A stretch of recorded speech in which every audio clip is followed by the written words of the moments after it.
혹시 요즘 부쩍 외롭다고 느끼지는 않습니까? 노년이 되면 외로움이 조용히 스며듭니다.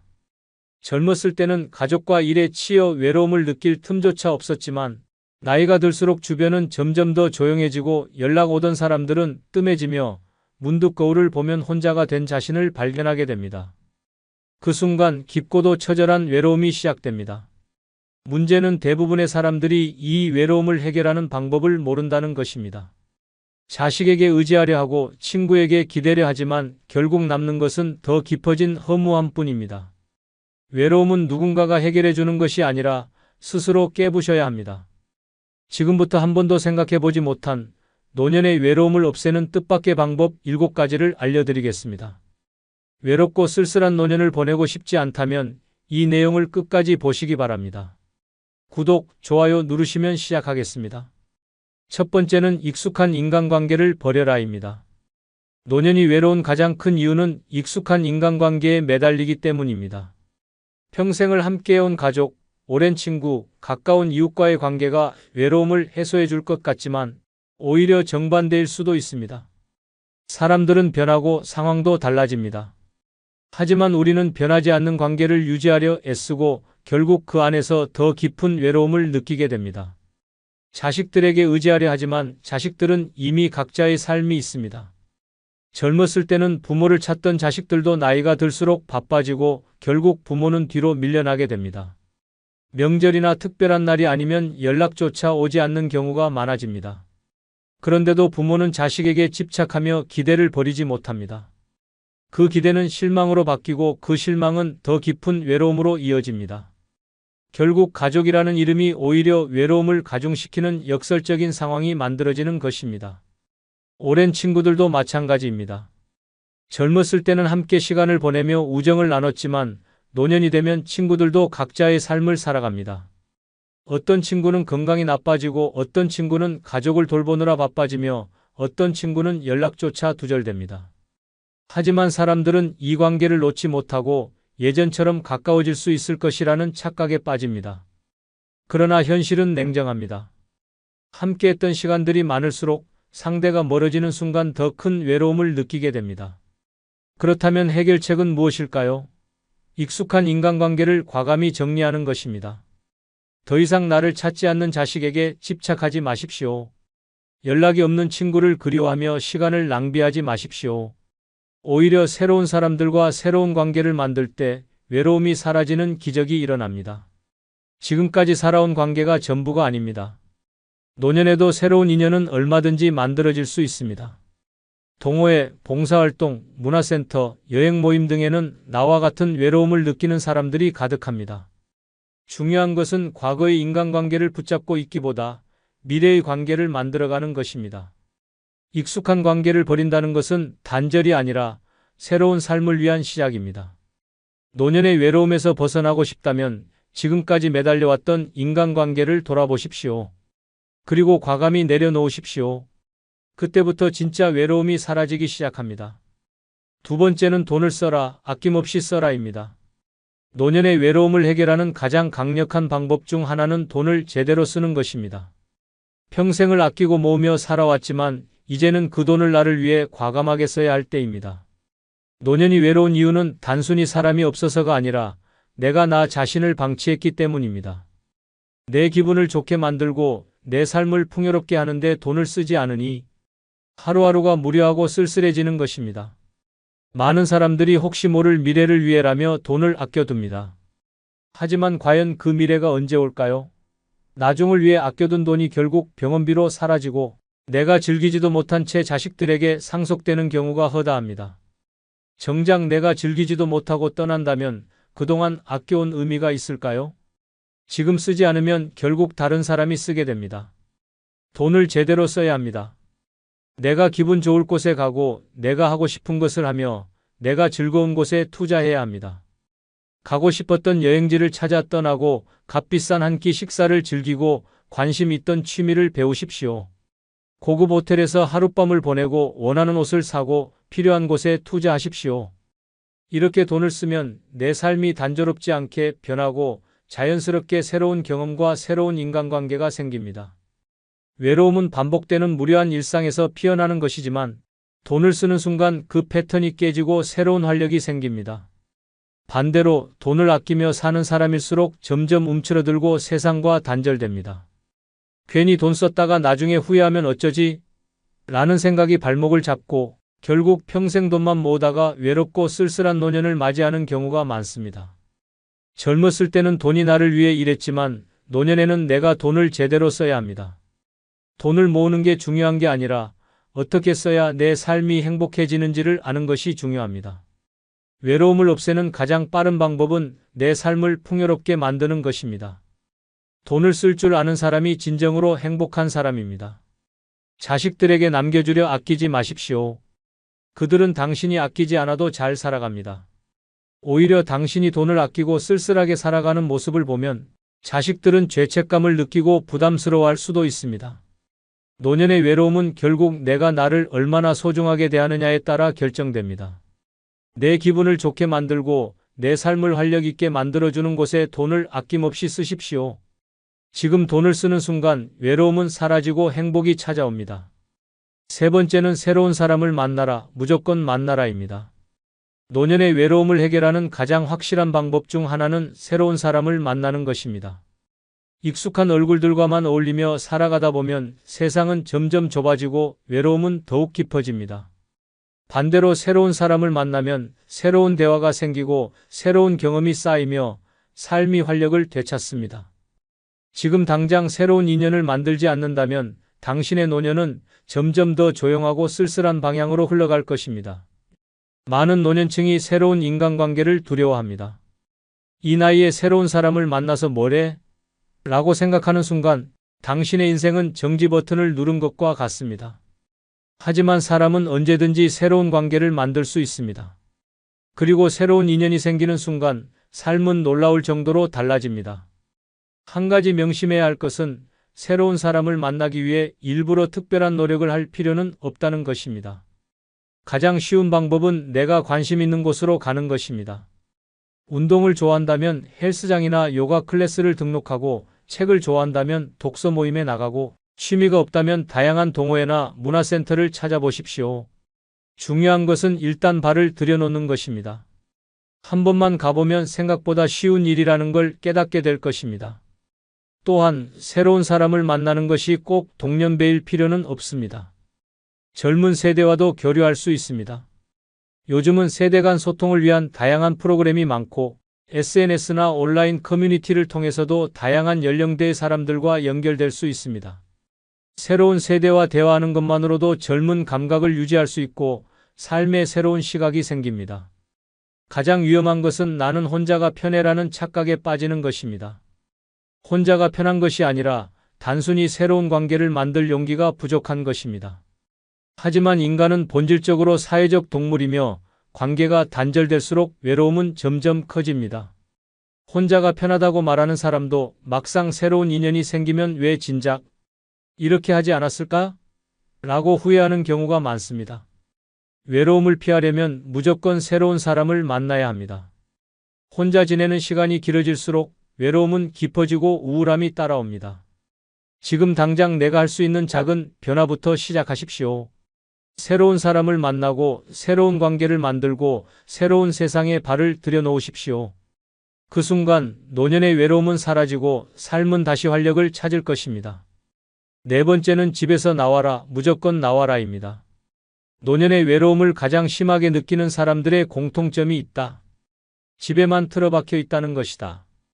하루 종일 TV만 보고 스마트폰만 만지작거리며 침대에 누워 시간을 때우는 생활을 반복하다 보면 외로움은 점점 깊어진다.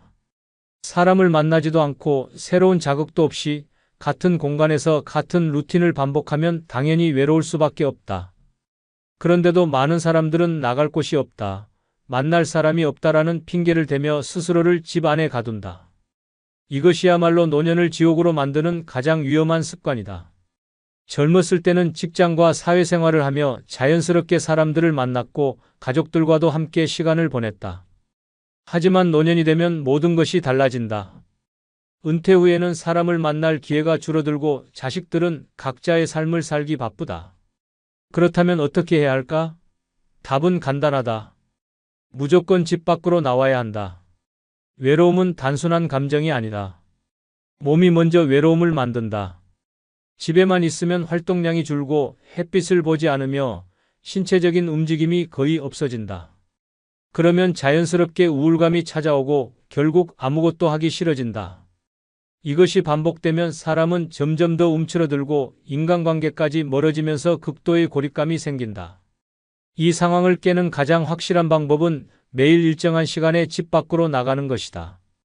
꼭 특별한 일이 없어도 좋다. 동네 공원을 산책하고 카페에서 차 한 잔을 마시고 마트에 들러 장을 보는 사소한 행동 하나만으로도 삶이 완전히 달라질 수 있다. 밖에 나오는 순간 사람들과 자연스럽게 눈을 마주치고 가벼운 대화를 나눌 기회가 생긴다. 이것이 바로 외로움을 해결하는 첫걸음이다. 더 나아가 의식적으로 새로운 환경을 찾아가라. 매일 같은 길만 걷지 말고 새로운 장소를 탐험해보라. 도서관, 복지관, 문화센터, 전시회, 시장, 심지어 동네 작은 가게라도 좋다. 새로운 공간에 가면 자연스럽게 새로운 사람들과 마주치게 된다. 그리고 그 작은 변화가 당신의 삶을 바꾼다. 무엇보다 중요한 것은 습관을 만드는 것이다. 오늘은 기분이 안 좋으니까 나가지 말아야지라고 생각하는 순간 다시 집 안에 갇히게 된다. 무조건 하루 한 번은 집 밖으로 나가라. 비가 오든 바람이 불든 기분이 좋든 나쁘든 이유를 만들지 말고 그냥 나가라. 집에 있으면 점점 더 고립되고 외로워진다. 하지만 밖으로 나오는 순간 세상은 당신을 반겨줄 것이다. 외로움을 없애고 싶다면 지금 당장 집 밖으로 나가라. 노년의 삶이 완전히 달라질 것이다. 다섯 번째는 무조건 새로운 것을 배워라. 입니다. 노년의 외로움을 극복하는 가장 강력한 방법 중 하나는 새로운 것을 배우는 것이다. 사람은 멈추는 순간부터 외로움을 느낀다. 새로운 경험이 없고 똑같은 일상만 반복되면 결국 삶은 무료해지고 고립된다. 하지만 반대로 배움이 있는 사람은 외롭지 않다. 배우는 순간 새로운 사람을 만나고 새로운 대화가 생기며 삶의 활력이 되살아난다. 결국 외로운 사람과 외롭지 않은 사람의 차이는 배우느냐, 배우지 않느냐의 차이다. 많은 노년층이 새로운 것을 배우는 것에 소극적이다. 이 나이에 뭘 배워?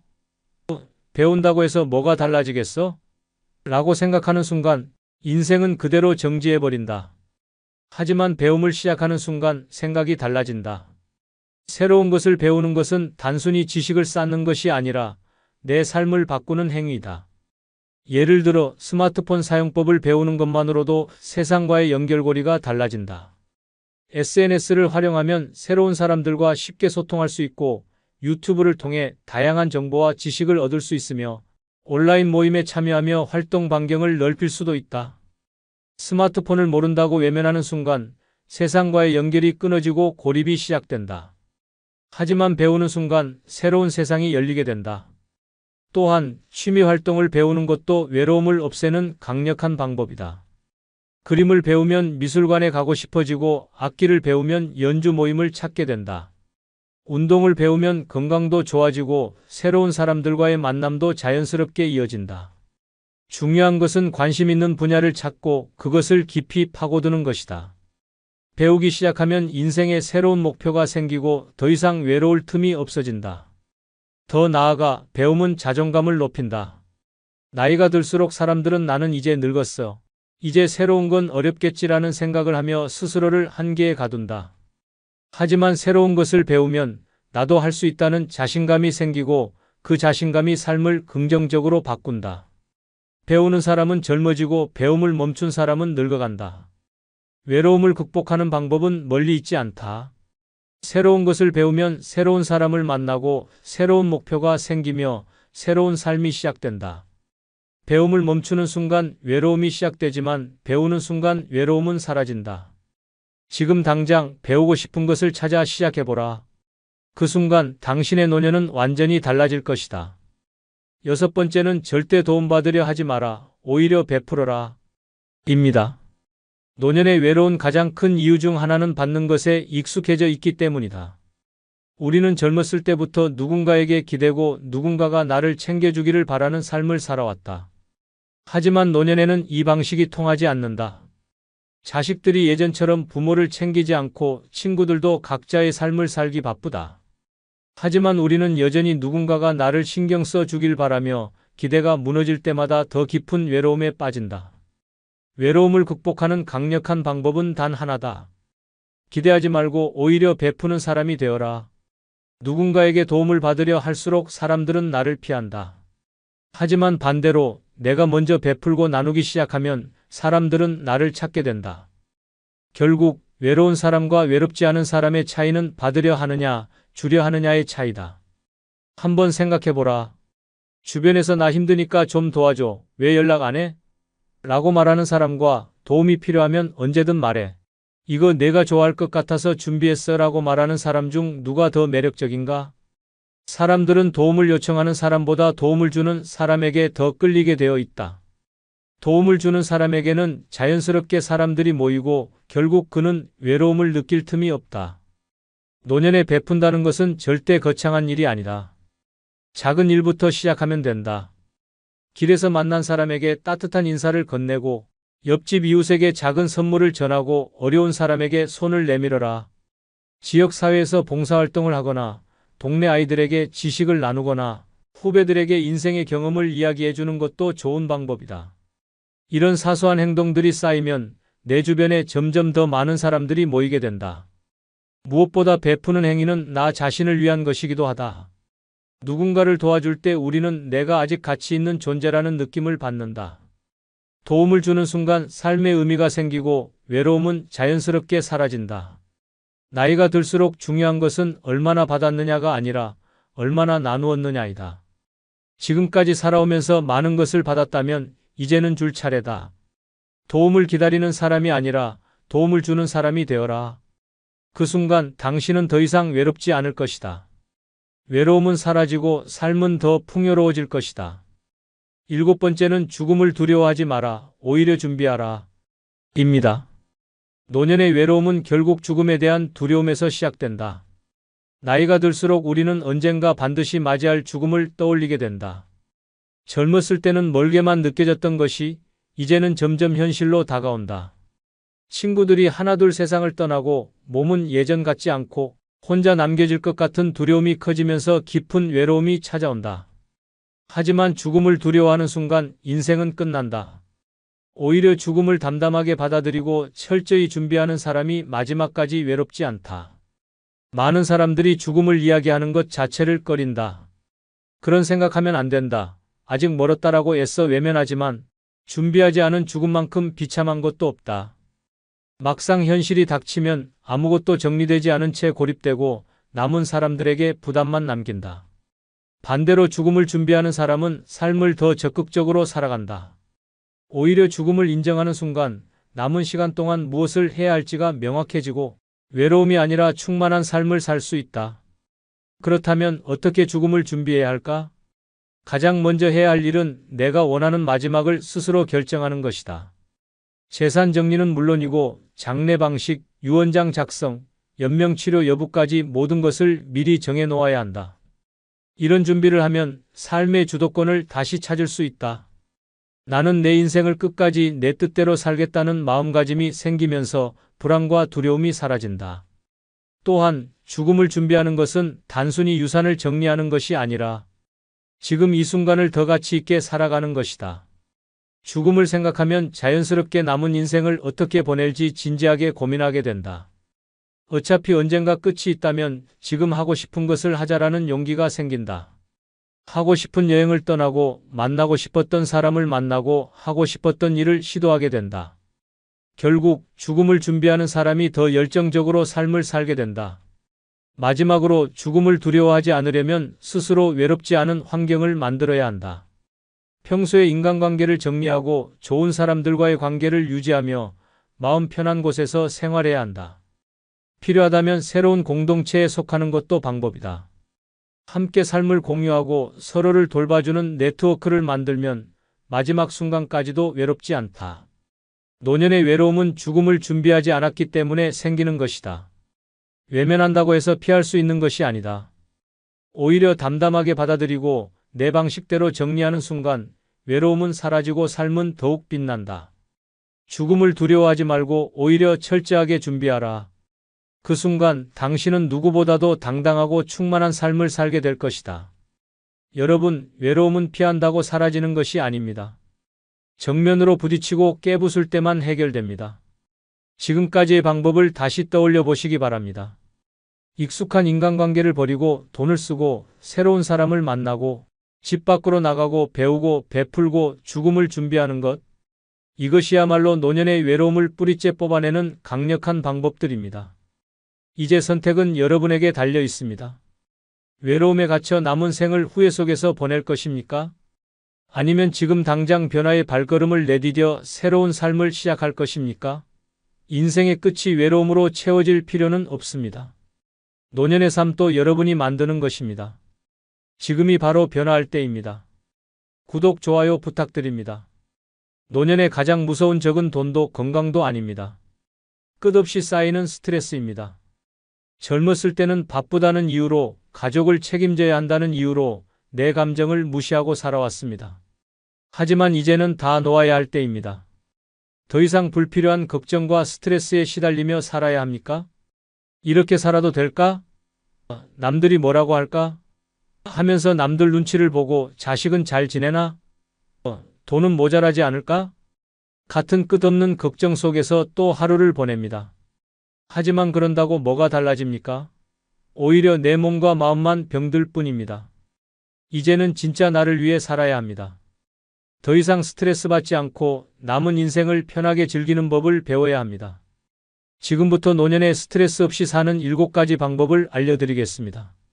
이 7가지만 실천하면 남은 인생이 훨씬 가벼워지고 행복해질 것입니다. 구독, 좋아요 부탁드립니다. 첫 번째, 남 신경 끄고 내 인생 즐기기입니다. 남들 눈치 보느라 평생을 참고 살아왔습니다. 젊었을 땐 저 사람이 나를 어떻게 볼까? 이렇게 하면 욕먹지 않을까? 하는 걱정에 내 하고 싶은 것도 못하고 남들 기준에 맞춰 살았습니다. 하지만 이제 와서 보니 어떻습니까? 그렇게 신경 썼던 사람들, 지금 다 어디 있습니까? 결국 남는 건 남의 시선이 아니라 내 삶뿐입니다. 이제는 정신을 차려야 합니다. 남이 나를 어떻게 보든 그게 내 삶과 무슨 상관입니까? 남들이 내 인생을 대신 살아줍니까? 남들이 내 통장에 돈을 넣어줍니까? 내가 아플 때 대신 아파줍니까? 아니잖아요. 그런데도 왜 아직까지 남 눈치를 보면서 내 행복을 미뤄둡니까? 더 충격적인 사실을 알려줄까요? 사실 남들은 당신에게 별 관심이 없습니다. 당신이 어떻게 살든 뭘 하든 남들은 신경조차 쓰지 않습니다. 겉으로는 말 한마디 보태는 것 같아도 돌아서면 당신이 뭘 했는지조차 기억도 못합니다. 그런데도 우리는 남들에게 잘 보이려고, 좋은 사람처럼 보이려고 쓸데없는 걱정을 하며 스트레스 받고 있습니다. 이제는 더 이상 그럴 필요 없습니다. 이제부터라도 내 인생은 나를 위해 살아야 합니다. 먹고 싶은 거 먹고 하고 싶은 거 하고 가고 싶은 곳 가고 내 감정대로 살면 됩니다. 남들이 뭐라 하든 그건 그들의 문제지 내 문제가 아닙니다. 혹시라도 이렇게 살면 남들이 나를 이상하게 보지 않을까? 걱정이 든다면 다시 생각해 보세요. 그 남들이 당신의 노후를 책임져 줍니까? 아닙니다. 결국 마지막까지 당신을 책임질 사람은 오직 당신 자신뿐입니다. 세상에는 2가지 부류의 사람이 있습니다. 남 신경 끄고 자기 삶을 즐기는 사람과 남 눈치 보느라 자기 인생을 낭비하는 사람. 이제 어느 쪽에 설지 선택해야 합니다. 남들이 뭐라 하든 신경 끄고 오직 나를 위해 살아야 합니다. 그래야 인생이 즐겁고 노후가 행복해집니다. 더 늦기 전에 남 눈치 따위는 버리고 내 인생을 마음껏 즐기십시오. 그렇지 않으면 남 신경 쓰다가 인생 끝나는 날까지 후회만 남을 것입니다. 2번째는 싫은 사람과 억지로 관계 유지하지 않기입니다. 평생을 살면서 얼마나 많은 인간관계에 시달려 왔습니까? 직장에서는 상사 비위 맞추느라, 친척들 앞에서는 체면 차리느라, 친구 사이에서도 괜히 멀어질까 봐 눈치 보며 참아왔습니다. 하지만 이제 와서 솔직히 생각해 보세요. 그렇게 애써서 붙잡았던 인간관계 중 지금까지 남은 게 몇이나 됩니까? 이제는 정신 차려야 합니다. 싫은 사람과 억지로 관계를 유지할 필요가 전혀 없습니다. 만나기만 하면 기분 나쁜 말 하는 사람, 나를 무시하는 사람, 필요할 때만 연락하는 사람, 남과 비교하면서 은근히 깎아내리는 사람. 이런 사람들과 계속 관계를 유지해야 할 이유가 어디 있습니까? 더 무서운 건 그런 사람들은 내가 참고 맞춰주면 더 당연하게 여긴다는 것입니다. 내가 계속 받아주면 그들은 더 쉽게 나를 이용하고 나를 만만하게 봅니다. 결국 스트레스 받는 건 나뿐이고 그들은 나를 소모품처럼 다룹니다. 혹시라도 이렇게 끊어버리면 나중에 혼자 외롭지 않을까? 걱정이 된다면 단언컨대 전혀 그렇지 않습니다. 오히려 쓸데없는 인간관계를 정리하고 나면 마음이 편해지고 인생이 훨씬 가벼워집니다. 억지로 사람을 붙잡고 있으면 스트레스만 쌓이고 내 삶만 피곤해질 뿐입니다. 진짜 중요한 건 내 기분과 내 감정입니다. 관계를 유지하면서 불편하고 속이 상하고 짜증이 난다면 그것은 이미 끝난 관계입니다. 그런 관계를 억지로 붙들고 있을 필요가 없습니다. 이제부터라도 나를 소중히 대하는 사람, 나를 존중해주는 사람과만 함께 해야 합니다. 나를 피곤하게 만드는 사람들에게 더 이상 내 시간과 감정을 낭비하지 마세요. 싫은 사람에게 잘 보일 필요도 관계를 유지할 필요도 없습니다. 지금부터라도 싫은 사람과의 관계는 정리해야 합니다. 그래야 인생이 편해지고 노후가 행복해집니다. 더 늦기 전에 불필요한 인간관계는 과감하게 끊어버리십시오. 그렇지 않으면 남 신경 쓰다가 인생이 끝날 때까지 후회만 남을 것입니다. 세 번째는 자식 문제로 속 썩이지 않기입니다. 자식 걱정하느라 평생을 희생하며 살아왔습니다. 잘 먹이고 잘 입히고 좋은 교육 시키려고 안 해본 고생이 없습니다. 우리 애만큼은 고생시키지 말아야지 하면서 내 몸이 부서져라 뒷바라지 했습니다. 그런데 이제 와서 보니 어때요? 자식은 잘 살고 있는데 정작 내 삶은 온갖 걱정과 후회 속에서 무너져가고 있습니다. 이제는 정신을 차려야 합니다. 자식 문제로 속 썩이지 않는 것이 노후를 행복하게 사는 첫걸음입니다. 자식은 이미 다 컸고 자기 인생이 있습니다. 부모가 아무리 걱정해줘도 결국 자기 마음대로 삽니다. 그런데도 우리는 여전히 우리 애가 지금 힘들지 않을까? 이렇게 사는 게 맞나? 하면서 걱정을 합니다. 하지만 그 걱정, 자식에게 전혀 도움이 되지 않습니다. 오히려 내 건강만 망가지고 내 삶만 피폐해질 뿐입니다. 더 무서운 건 자식이 부모의 희생을 당연하게 여기기 시작한다는 것입니다. 처음에는 엄마, 아빠, 너무 고마워요 라고 하지만 시간이 지나면 부모니까 해주는 거지라는 태도로 변합니다. 그러다 나중에 부모가 힘들어지면 우리도 사정이 어려워요라는 차가운 말만 돌아옵니다. 혹시라도 자식이 힘든데 어떻게 신경 안 써? 라고 생각한다면 한 가지 기억하세요. 당신이 아무리 걱정해도 자식 인생이 바뀌지 않습니다. 오히려 부모가 계속 간섭하면 자식은 부담스러워하고 결국 부모를 피하게 됩니다. 자식이 원하는 건 잔소리나 걱정이 아니라 그냥 묵묵히 응원해주는 부모입니다. 이제부터라도 자식 문제로 속 썩이지 마세요. 자식 인생은 자식이 책임져야 합니다. 부모는 도와줄 수 있지만 대신 살아줄 수는 없습니다. 자식이 어떤 선택을 하든 그것을 받아들이고 내 삶을 살아야 합니다. 자식 걱정에 노후를 허비하지 마세요. 이제는 내 인생이 먼저입니다. 자식이 힘들든 잘 살든 부모가 모든 걸 짊어질 필요는 없습니다. 더 늦기 전에 자식 문제에서 벗어나야 합니다. 그렇지 않으면 남 걱정하다 내 인생 끝나는 날까지 후회만 남을 것입니다. 네 번째는 남과 비교하는 습관 버리기입니다. 비교하는 순간 내 인생은 불행해집니다. 젊었을 때부터 누구네 집 자식은 성공했다더라. 저 사람은 저렇게 좋은 집에서 산다더라 하면서 남과 비교하며 살아왔습니다. 하지만 그렇게 남들만 보다가 정작 내가 이룬 것, 내 인생의 행복은 하나도 누리지 못한 채 늙어버렸습니다. 이제는 정신을 차려야 합니다. 비교하는 순간 내 인생은 초라해질 수밖에 없습니다. 세상에는 나보다 돈 많은 사람도, 더 건강한 사람도, 더 여유로운 사람도 많습니다. 그런데 그 사람들과 비교해서 내가 얻는 게 무엇입니까? 스트레스와 열등감뿐입니다. 더 무서운 건 비교하는 습관은 평생 끊이지 않는다는 것입니다. 젊었을 때는 누가 더 성공했나 비교하고, 나이 들어서는 누가 더 건강한가, 누가 더 자식 보기 좋은가 비교합니다. 그러다 결국 남의 인생만 부러워하다가 내 인생을 낭비하는 최악의 결말을 맞이하게 됩니다. 혹시라도 그래도 남들처럼은 살아야 하지 않겠어? 라고 생각한다면 다시 한번 생각해 보세요. 남들은 당신을 신경 쓰지 않습니다. 당신이 잘 살든 못 살든 남들은 자기 인생 살기에 바쁩니다. 그런데 왜 우리는 남들 눈치를 보면서 남들과 비교하며 괜히 스스로를 초라하게 만드는 것입니까? 이제부터라도 비교하는 습관을 버려야 합니다. 남의 인생은 남의 것이고 내 인생은 내 것입니다. 남들이 뭐라 하든 누구보다 잘 살든 못 살든 내가 행복하면 그만입니다. 남과 비교하다 보면 끝없이 부족함만 느껴지고 내 삶이 보잘것없게 느껴집니다. 하지만 비교를 멈추는 순간 비로소 내 삶의 소중함을 알게 됩니다. 지금부터라도 비교를 멈추고 내 인생을 즐기십시오. 그렇지 않으면 남들 부러워하다가 인생 끝나는 날까지 후회만 남을 것입니다. 5번째는 과거의 후회에서 벗어나기입니다. 과거를 붙잡고 사는 순간 내 인생은 끝없는 후회의 늪에 빠집니다. 그때 그렇게 하지 말 걸, 조금만 더 노력했으면 달라졌을까? 하는 후회 속에서 우리는 얼마나 많은 시간을 낭비했습니까? 하지만 냉정하게 말해서 아무리 후회해도 과거는 절대 바뀌지 않습니다. 이제는 정신을 차려야 합니다. 과거는 이미 지나갔고 다시 돌아오지 않습니다. 하지만 우리는 끊임없이 과거를 곱씹으며 스스로를 괴롭힙니다. 내가 그때 그 선택만 안 했어도 조금만 더 잘했으면 하면서 자책하지만 그 후회가 내 인생을 더 나아지게 합니까? 아닙니다.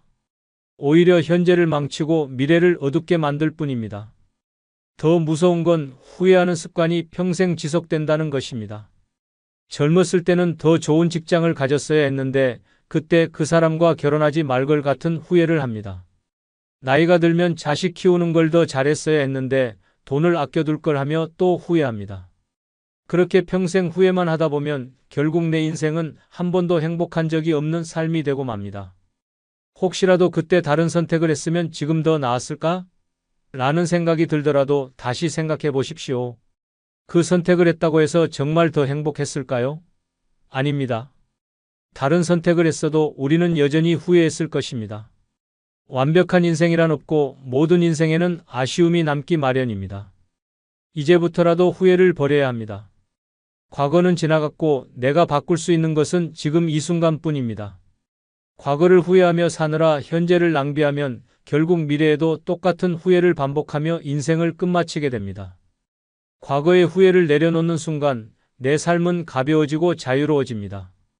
지금부터라도 후회를 멈추고 남은 인생을 있는 그대로 받아들이고 즐기십시오. 그렇지 않으면 후회만 하다가 인생 끝나는 날까지 아쉬움만 남을 것입니다. 6번째는 남이 뭐라 하든 내 방식대로 살기입니다. 평생을 남의 눈치 보며 살아왔습니다. 이렇게 하면 욕먹지 않을까? 저 사람이 나를 이상하게 생각하면 어쩌지? 하면서 내 마음을 억누르고 내 방식대로 살지 못했습니다. 하지만 이제 와서 돌아보니 그렇게 신경 썼던 사람들이 지금 내 곁에 남아 있습니까? 결국 남이 아니라 내 인생이 남았을 뿐입니다. 이제는 정신을 차려야 합니다. 남들이 뭐라 하든 그건 그들의 문제지 내 문제가 아닙니다.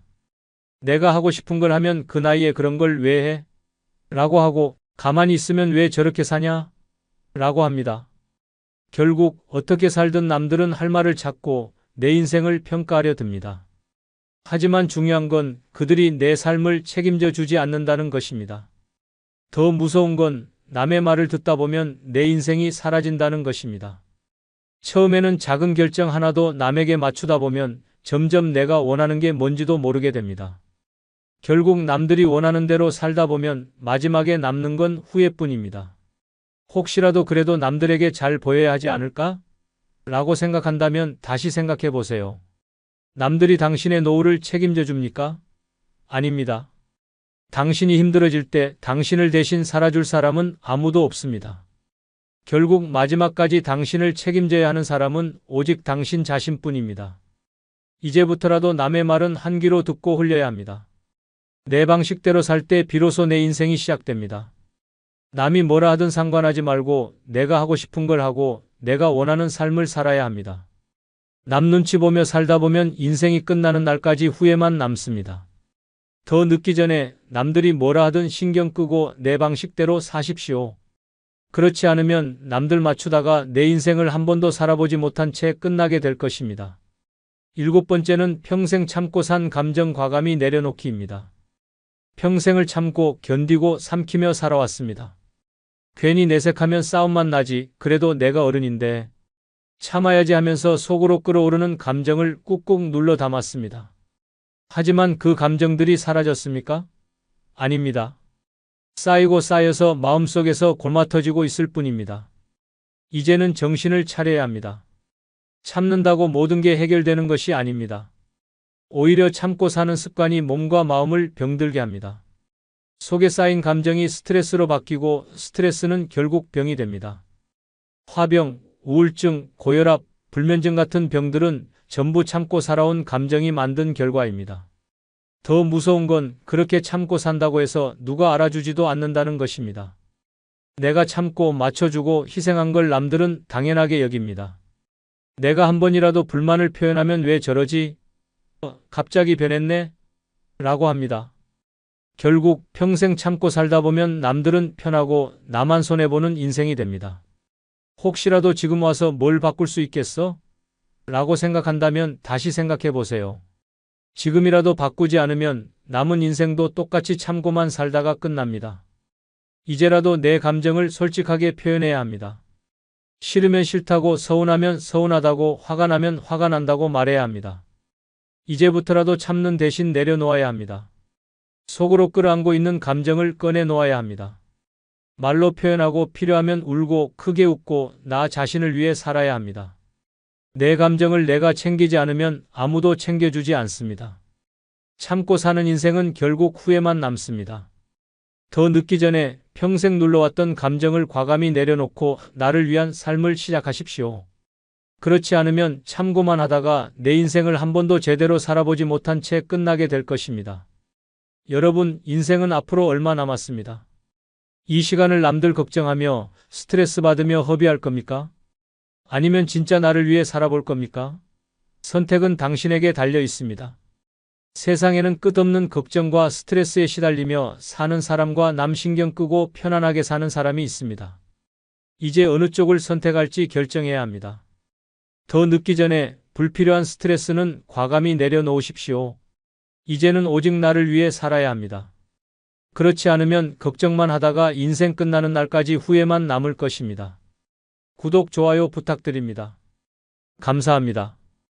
혹시 요즘 혼자 있는 시간이 늘어나면서 외롭다고 느끼지는 않습니까? 노년의 외로움은 조용히 스며들어 삶을 잠식합니다.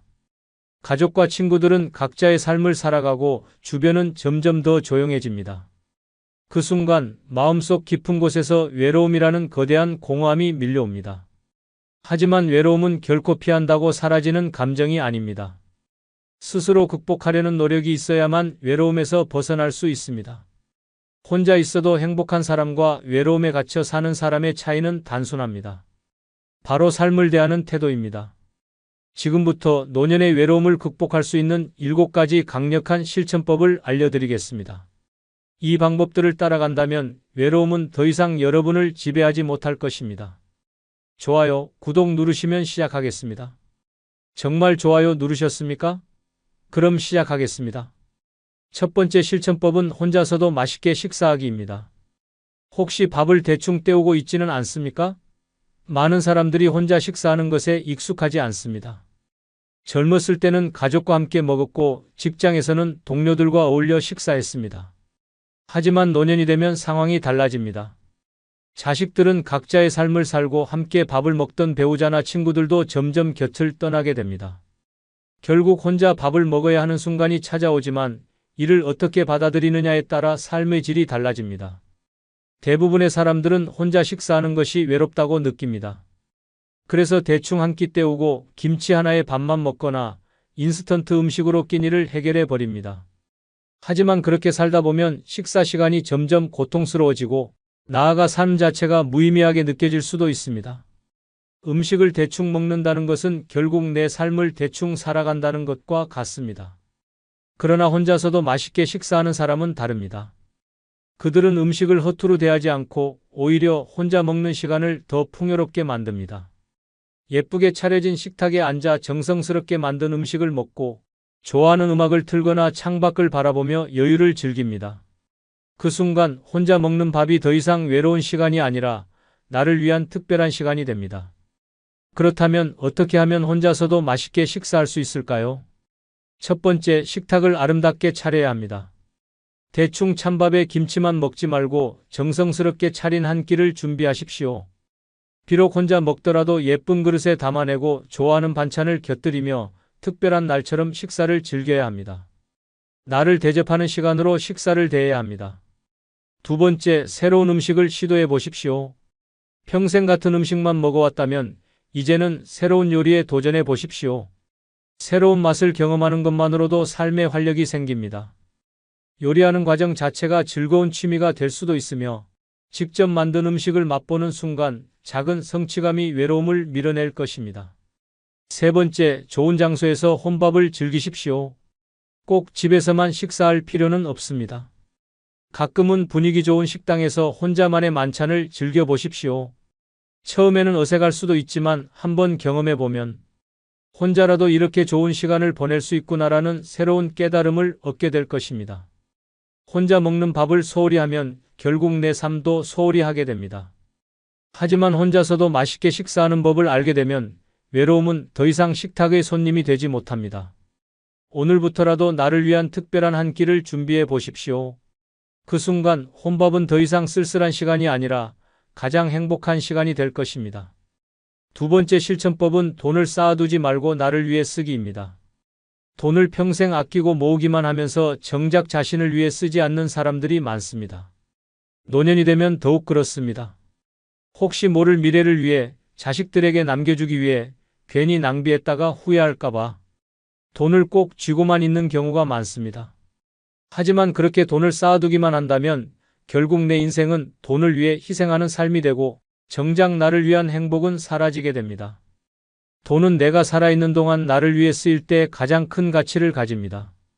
평생을 아끼고 희생하며 살아왔다면 이제는 그 돈을 나를 기쁘게 하고 나를 즐겁게 하는 데 사용해야 합니다. 단순히 은행에 쌓아둔 숫자는 아무런 의미가 없습니다. 하지만 그 돈으로 새로운 경험을 하고 원하는 것을 누리며 삶을 즐긴다면 그것이야말로 진정한 부의 가치입니다. 노년이 되어 가장 많이 하는 후회 중 하나는 좀 더 나를 위해 돈을 쓸 거리라는 사실을 알고 있습니까? 많은 사람들이 평생을 아끼며 살다가 결국 병원비로 모든 돈을 쓰거나 자식들에게 남겨주고 세상을 떠납니다. 그렇게 평생 희생하며 살다가 정작 내가 행복할 시간도 없이 떠난다면 과연 그것이 현명한 삶일까요? 돈을 쓰지 않으면 오히려 돈이 나를 지배하게 됩니다. 아끼는 데 집중할수록 돈에 대한 불안은 더욱 커지고 점점 돈을 쓰는 것이 두려워집니다. 하지만 반대로 돈을 제대로 쓰기 시작하면 삶이 훨씬 즐거워지고 경제적 불안에서도 해방될 수 있습니다. 노년에는 작은 사치가 필요합니다. 평생을 아끼기만 했다면 이제는 나에게 선물을 줄 차례입니다. 값비싼 외식을 해보거나 가고 싶었던 여행을 떠나거나 오래전부터 갖고 싶었던 물건을 사보십시오. 이런 작은 사치가 삶의 질을 높이고 외로움을 극복하는 데도 큰 도움이 됩니다. 건강을 위한 투자도 망설이지 말아야 합니다. 건강검진을 받고 좋은 음식을 먹고 내 몸을 위해 돈을 써야 합니다. 돈을 아끼다가 건강을 잃으면 결국 병원비로 몇 배를 더 쓰게 됩니다. 내 몸을 돌보는 것이야말로 최고의 투자입니다. 돈을 어디에 쓰느냐에 따라 삶의 만족도가 달라집니다. 물건을 사는 것보다 경험을 사는 것이 노년에는 더욱 의미가 큽니다. 새로운 것을 배우고 여행을 떠나고 좋은 공연을 보는 등 내 인생을 더욱 풍요롭게 만들어줄 경험들에 돈을 써야 합니다. 돈은 남기려고 있는 것이 아닙니다. 살아있는 동안 나를 위해 써야 하는 것입니다. 지금부터라도 돈을 움켜쥐지 말고 나를 위해 제대로 써보십시오. 그 순간 외로움 대신 기쁨이 찾아올 것입니다. 세 번째 실천법은 사람을 기다리지 말고 내가 먼저 다가가기입니다. 혹시 누군가 먼저 연락해 주길 기다리고 있지는 않습니까? 노년의 외로움은 사람을 기다리는 순간부터 시작됩니다. 자식이 먼저 찾아오길 기다리고 친구가 먼저 연락해 주길 기다리고 누군가 나에게 말을 걸어주길 기다리다 보면 결국 혼자 남게 됩니다. 기다리는 사람은 점점 외로워지고 먼저 다가가는 사람은 새로운 관계를 만들어 갑니다. 젊었을 때는 직장, 학교, 사회생활을 통해 자연스럽게 사람들을 만날 기회가 많았습니다. 하지만 나이가 들수록 새로운 인간관계를 형성하는 것이 어려워집니다. 기존의 친구들은 바쁘거나 멀어지고 자식들은 각자의 삶을 살아가느라 부모를 신경 쓰지 못합니다. 이때 많은 사람들이 내가 먼저 연락하면 부담스러워할까? 괜히 방해하는 건 아닐까? 라는 생각을 하며 뒤로 물러섭니다. 하지만 이것이야말로 더 깊은 외로움을 만드는 가장 큰 실수입니다. 사람은 누구나 외로움을 느낍니다. 나만 누군가를 그리워하는 것이 아니라 상대방도 마찬가지입니다. 그러나 누군가 먼저 연락해 주길 기다리는 순간 두 사람은 영원히 멀어질 수밖에 없습니다. 생각날 때 주저하지 말고 먼저 연락하십시오. 단 한 통의 전화, 한 번의 짧은 문자로 관계가 다시 이어질 수 있습니다. 또한 새로운 사람들과 관계를 만들기 위해서는 내가 먼저 다가가는 용기가 필요합니다. 모임이나 행사에서 가만히 앉아 누군가 다가오길 기다리면 아무 일도 일어나지 않습니다. 하지만 내가 먼저 말을 걸고 관심을 표현하면 예상하지 못했던 좋은 인연이 만들어질 수 있습니다. 안녕하세요. 어디에서 오셨어요? 이런 모임 자주 오세요? 같은 사소한 한마디가 관계의 시작이 될 수 있습니다. 특히 나이가 들수록 인간관계에서 자존심을 버려야 합니다. 젊었을 때는 내가 연락하지 않아도 주변에서 먼저 찾아와 주었지만 노년에는 상황이 다릅니다. 왜 내가 먼저 연락해? 라고 생각하는 순간 점점 더 고립될 뿐입니다. 먼저 다가가는 사람이 결국 더 많은 인연을 얻고 더 행복한 삶을 살게 됩니다. 인간관계는 기다리는 것이 아니라 스스로 만들어가는 것입니다. 누군가 먼저 다가오길 바라지 마십시오. 지금 떠오르는 사람에게 먼저 연락하고 새로운 사람들에게 적극적으로 다가가 보십시오.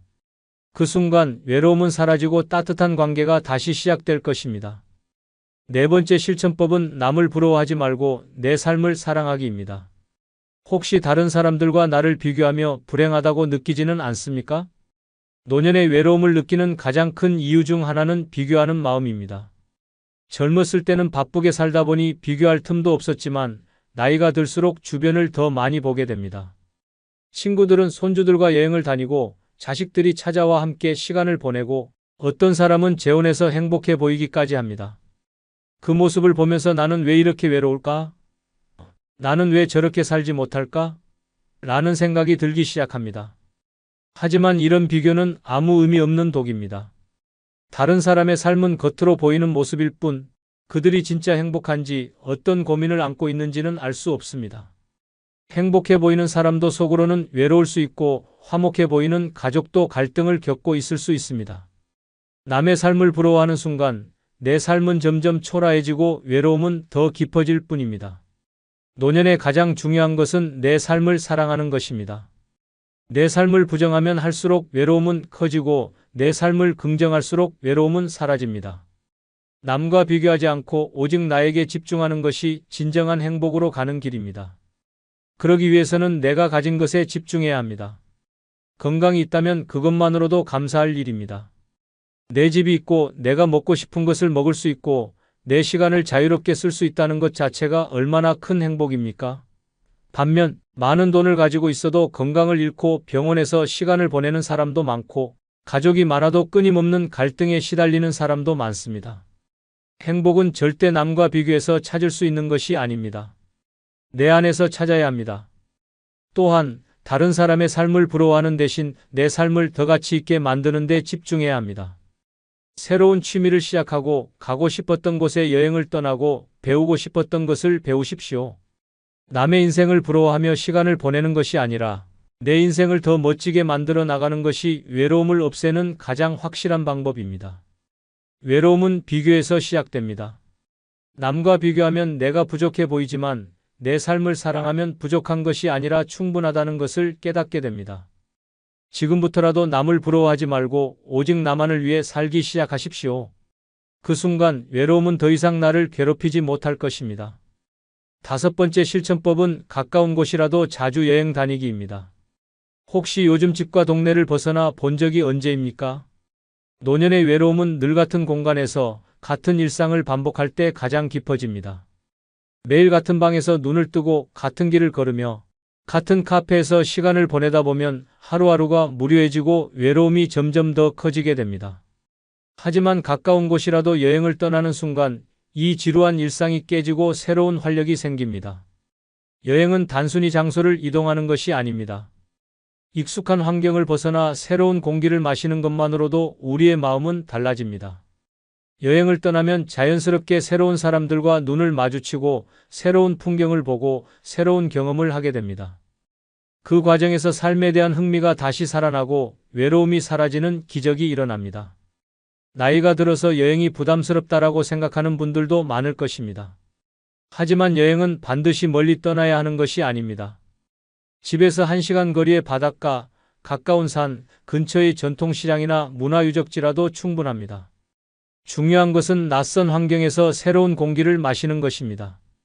그 순간 뇌는 자극을 받으며 신선한 기분을 느끼게 되고 마음속의 외로움이 자연스럽게 줄어듭니다.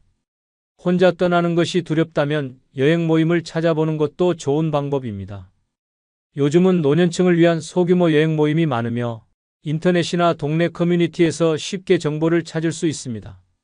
함께 떠나는 여행은 새로운 인연을 만들 기회가 되고 여행지에서의 대화와 경험이 평소보다 훨씬 풍성해집니다. 새로운 사람과의 만남은 외로움을 줄이는 최고의 방법 중 하나입니다. 또한 여행을 다니다 보면 자연스럽게 몸을 더 많이 움직이게 됩니다. 여행을 위해 걸어다니고 새로운 장소를 탐험하는 것 자체가 훌륭한 운동이 됩니다. 건강을 위해 운동을 억지로 하려고 하면 부담스럽지만 여행을 하면서 자연스럽게 활동량이 늘어나면 오히려 즐겁게 건강을 챙길 수 있습니다. 가장 위험한 생각은 집이 제일 편하다며 여행을 미루는 것입니다. 처음에는 집이 편하다고 생각할지 몰라도 시간이 지나면 그 편안함이 곧 고립이 되고 외로움이 됩니다. 반면 한 번이라도 여행을 떠나 본 사람은 다시 가고 싶다는 생각이 듭니다. 새로운 환경에서 얻는 신선한 자극이 다시 삶을 살아갈 힘을 주기 때문입니다. 외로움을 극복하는 가장 쉬운 방법은 발걸음을 옮기는 것입니다. 가까운 곳이라도 좋습니다. 새로운 공간에서 새로운 기분을 느끼고 새로운 만남을 경험해 보십시오. 그 순간 외로움은 더 이상 여러분을 붙잡지 못할 것입니다. 6번째 실천법은 자신만의 힐링 플레이스를 찾아두기입니다. 혹시 외롭거나 답답할 때 무작정 집에만 있지는 않습니까? 노년의 외로움은 늘 같은 공간에 머물러 있을 때 더 깊어집니다. 매일 같은 방에서 TV를 보고 같은 의자에 앉아 스마트폰을 만지작거리며 시간을 보내다 보면 점점 더 지치고 무기력해집니다. 하지만 이런 단조로운 일상을 깨뜨리는 방법이 있습니다. 바로 자신만의 힐링 플레이스를 찾아두는 것입니다. 힐링 플레이스란 내 마음이 편안해지고 외로움이 사라지는 나만의 특별한 공간입니다. 누구에게나 그런 공간이 있습니다. 어떤 사람에게는 동네 공원의 벤치가 될 수도 있고 어떤 사람에게는 작은 도서관의 한 구석이 될 수도 있습니다. 중요한 것은 그곳에 가면 복잡한 생각이 정리되고 마음이 안정되는 장소를 찾는 것입니다. 많은 사람들이 외로움을 느낄 때 그 감정을 없애기 위해 무언가를 해야 한다고 생각합니다. 사람을 만나야 하고 대화를 해야 하고 새로운 활동을 해야 한다고 강박을 가지기도 합니다. 하지만 때로는 그저 조용한 공간에서 혼자만의 시간을 가지는 것만으로도 외로움이 사라질 수 있습니다. 그렇다면 어떻게 자신만의 힐링 플레이스를 찾을 수 있을까요? 첫 번째, 자연 속에서 나만의 공간을 만들어야 합니다. 인간은 본능적으로 자연 속에 있을 때 마음이 편안해집니다. 가까운 공원, 강가, 산책로, 바닷가 등 내가 쉽게 갈 수 있는 자연 속 공간을 찾아보십시오. 거기에서 차 한 잔을 마시며 책을 읽거나 멍하니 풍경을 바라보는 것만으로도 삶의 무게가 가벼워질 것입니다.